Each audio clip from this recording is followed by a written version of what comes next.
یا محمد محمد میں کہتا رہا، یا محمد محمد میں کہتا رہا، نور کے موتیوں کی لڑی بن گئی، آیتوں سے ملاتا رہا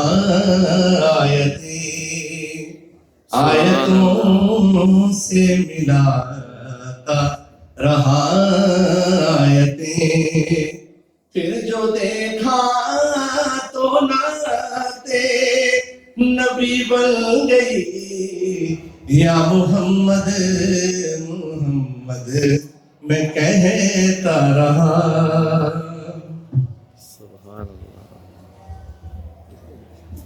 جو بھی آنسو بہے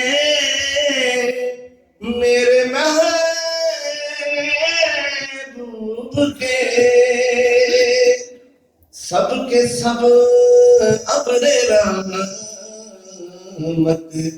کے موتی بنے، چھا گئی رات جب زلف لہرا گئی، جب تبسم کیا چاندنی بن گئی، یا محمد محمد میں کہتا رہا۔ یہ تو مانا کہ جنت ہے باغ حسین، خوبصورت ہے سب خلد کی سرزمین، حسن جنت کو پھر جب سمیٹا گیا، سرور انبیاء کی گلی بن گئی، یا محمد محمد میں کہتا رہا۔ جب چھڑا تذکرہ حسن سرکار کا، والضحیٰ کہہ دیا، والقمر پڑھ لیا، آیتوں کی تلاوت بھی ہوتی رہی، نعت بھی بن گئی، بات بھی بن گئی، یا محمد محمد میں کہتا رہا، یا محمد محمد میں کہتا رہا، نور کے موتیوں کی لڑی بن گئی، یا محمد محمد۔ I was just crying during this. رسوله الكريم. أما بعد، فأعوذ بالله من الشيطان الرجيم. بسم الله الرحمن الرحيم. وما أرسلناك إلا رحمة للعالمين. صدق الله العظيم. اللهم صل على سيدنا ومولانا محمد وعلى آل سيدنا ومولانا محمد وبارك وسلم وصل عليه. Inshallah, in the essence of keeping it small and inshallah short as possible, I just want to make sure I am at a milad and not a wafat, because the faces that I'm seeing, there's no smiles, there's no, there should be a spirit within your eyes that we are here to celebrate the birth of Rasulullah sallallahu alayhi wa sallam. Allahu Akbar. Ya Rasulullah.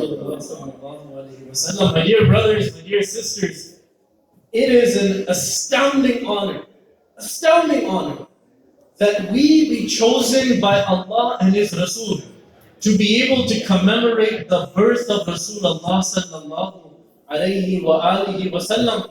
We are here on behalf, gathered here on behalf of Pakistani Business Association of Hamilton.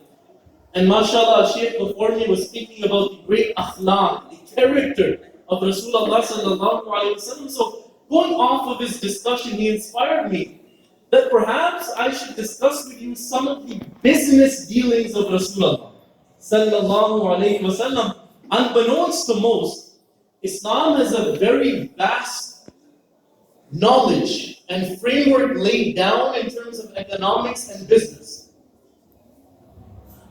One beggar comes into Masjid. Beggars are as common then as they are today. But the akhlaq of Rasulullah and the way he treated the beggar to remove the beggar from his name, that is the akhlaq of Rasulullah sallallahu alayhi wasallam. A beggar comes, and as Rasulullah notices, as individuals are leaving Masjid Nabi, his hand is out and he's asking for money. Rasulullah signals to one of the companions to bring him inside. He does. Rasulullah asks him, "What are you doing, a companion of mine?"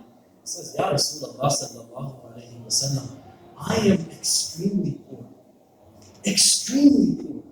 I have no means to earn for myself. So Ya Rasulullah, I'm asking the companions, those more fortunate than I, for a couple of dirhams or dinars or whatever the currency was. At that time, Rasulullah sallallahu alayhi wa sallam, he says, my companion, do you have any possession? He says, I have no possessions. I have a wife and I have some sons and daughters, but I have no worldly possession. Rasulullah says, what do you eat in? He says, I eat in a plate, a bowl. He says, bring me your biggest, most expensive bowl. The companion runs home, brings the bowl back, presents it to Rasulullah. The companions are gathered. The free economics of Islam, the free market. I'm not talking about Keynesian economics or Adams School of Economics. This is the free market system introduced by Islam 1400 years ago, where buyers and sellers have free reign to do deal as per the deal within the boundaries laid by Islam. He says, Rasulullah holds up the bowl. He says, who will purchase this bowl from me? Silence. And the companion, he stands up, he says, Ya Rasulullah, I will purchase it for 1 dirham. For 1 dirham. Rasulullah says, no, this bowl is made of superior quality. 1 dirham is much too low. Another companion stands up, he says, Ya Rasulullah, I will purchase it for 2 dirhams. Rasulullah says, that is a fair price. Hands over the bowl, grabs the 2 dirhams, hands the 2 dirhams to the beggar. He says, O begging companion of mine, use 1 dirham to purchase food for your family, and use the other to buy an axe and bring it back to me. The companion runs home, he does as instructed, and brings the axe to Rasulullah sallallahu alayhi wa sallam. Rasulullah says, O begging companion of mine, what is the purpose of an axe? To cut wood. You use an axe to cut wood, Ya Rasulullah sallallahu alayhi wa sallam. He says, I give you 30 days. Go cut wood and sell wood. And after 30 days, come here and give me a report. The companion, long story short, I'm short on time, the companion comes. He says, Ya Rasulullah, after 30 days, he says, Ya Rasulullah sallallahu alayhi wa sallam, I've managed to buy beds for all of my children, clothes for all of my children. Ya Rasulullah, here are 10 dinars that I give in the way of Islam. Rasulullah not only cured poverty, he made a wasila, a way in which poverty was never mentioned in that begging companion's family ever again. That is the akhlaq of a Muslim. And inshallah, my dear brothers, last story here, last 5 minutes. I often say this story because it's so motivating. And I hope this story, this hadith of Rasulullah sallallahu alayhi wa sallam will motivate you to do better by the name of a Muslim and to do haqq by the name of Muhammad sallallahu alayhi wa sallam. Jabir radiallahu ta'ala anhu, he says, I was in the battle of Badr. And my father passed away, he was martyred. I was the only child and I had many sisters. And unfortunately, I was young and I had no means. And slowly, I started selling all of my possessions. So much so that all I had left was 1 camel. It says we go on an expedition, I'm on this old hurt camel. and we're traveling, and because it's old and because it's hurt, I begin to be left further and further and further behind. Rasulullah sallallahu alayhi wa sallam, he turns his horse around and comes galloping to Jabir radiallahu ta'ala anhu, Jabir. And I'm rushing these stories a little bit, so inshallah I give the other speakers time, definitely better speakers than I. And he says, Jabir, what kind of friendship is this? That my expedition, my companions are so far ahead of you, and you are so far behind? Jabir radiallahu ta'ala says, Ya Rasulullah sallallahu alayhi wa sallam, mafhum of the hadith. I don't wish to be rude. I don't wish to cause disrespect. But my camel is old. My camel has been hurt in the battle of Badr. It cannot keep up with the fast horses and the camels. Rasulullah gets close to the camel and he says, O camel of Jabir, don't you know I am the rahmatan lil alameen? I am the rahmat for all of creation? Don't you know that I am the mercy for all of creation? Run, O camel of Jabir. And the sunnah of Rasulullah, he always had a walking stick, a cane with it. He lightly taps it on the back. All of a sudden, the camel exceeds the speed of all of the camels and all of the horses, and now begins to overtake even the horse of Rasulullah sallallahu alayhi wasallam. He wants to rein it back. He wants to control the camel so he doesn't overtake Prophet Muhammad sallallahu alayhi wasallam. But how will the camel listen to Jabir when he has the instructions from Muhammad sallallahu alayhi wasallam? All of a sudden, the camel is now way up in the front. Rasulullah comes galloping from behind. He says, Oh Jabir, what kind of friendship is this?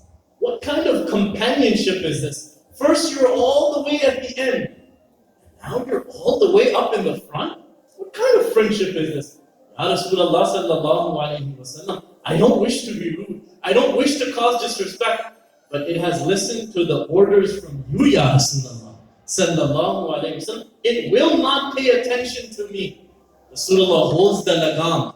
Bilal is the rawi, he's the narrator of this hadith. He says, Bilal, what a fine camel this is. It's old, and yet it's the fastest. It's hurt, and yet it's the strongest. Bilal, I wish to purchase this camel. Jabir radiallahu ta'ala, he thinks, Ya Rasulullah, how can I ask him for money? But this is my last camel. I can't sell this camel. But if I sell this camel, I have nothing to ride. But if I don't sell the camel, then I am disrespecting Rasulullah sallallahu alayhi wa sallam. Rasulullah says, I will give you 6 dinars for it. Jabir says, Ya Rasulullah, give me 6 dinars for it. Rasulullah says, Jabir, you have given a price of an old and weak camel. We've established that this is the strongest and the fastest camel. So Jabir, I will give you 10 dinars. Bilal hands the 10 dinars. He's instructed, when you get back to Medina, into the last 2 minutes, when you get back to Medina, hand the camel back to me. Jabir now gets to Medina. He washes the camel. He puts itar on the camel. He puts oil on the camel, ready to present it to Rasulullah sallallahu alayhi wa sallam. Takes it to Rasulullah sallallahu alayhi wa sallam. He says to Bilal, Bilal, what a camel this is. The oldest and yet the fastest. The most hurt and yet the strongest. Bilal, this is my camel. Jabir does the transaction and he begins to leave. As he is leaving and cutting the corner, Rasulullah says, Bilal, call Jabir back. Oh Jabir, the Nabi of Allah calls you back. Jabir radiallahu ta'ala anhu, I'm sure, comes running back. He says, Ya Rasulullah, you called? He says, Oh Jabir, do you see this horse of mine? Do you see this camel of mine? This is the finest camel in Medina. It may look old, but it is the fastest. It may look hurt, but it is the strongest. And oh Jabir, do you know one of my most profound sunnahs is to give and receive gifts. So oh Jabir, I give you my camel in retribution as a gift. Jabir radiallahu ta'ala anhu says, I don't know what happened. Not only did I get 10 dinars in my pocket, but the camel who was the slowest and the weakest, now the fastest and the strongest, and it is now in my possession. That is the mercy of Prophet Muhammad sallallahu alayhi wa sallam. We are here to celebrate that Prophet sallallahu alayhi wa sallam's birth. my dear brothers, my dear sisters, I often say, there is a message in Islam, and that message is La ilaha illallah. And there is a spirit of Islam, and that spirit is Muhammadur Rasulullah sallallahu alayhi wa alihi wa sallam. Hold the two together, and there will be nothing that will allow disunity to enter the ummah. Segregate the two, and there will be disunity as we see it today. My dear brothers, my dear sisters, if there is one thing that can unite the Muslim ummah and allow the other individuals, and mashallah, there's many other from different sects and religions present here today, for them to see Islam in a light that it is meant to be seen in, then that means that that way and that purpose is the love of Rasulullah sallallahu alayhi wa alihi wa sallam. May Allah subhanahu wa ta'ala give us the purpose and the ability to do haqq by the name of Islam. May Allah subhanahu wa ta'ala allow us to live our lives with meaning and with purpose. And may Allah subhanahu wa ta'ala allow ourselves to smile and give the simplest sadaqah in the name of Islam. And may Allah subhanahu wa ta'ala allow our children and allow ourselves, may Allah subhanahu wa ta'ala put within ourselves and our children the love of Rasulullah sallallahu alayhi wa sallam. Ameen. Wa akhir da'wana alhamdulillahi rabbil alameen. Jazakallah.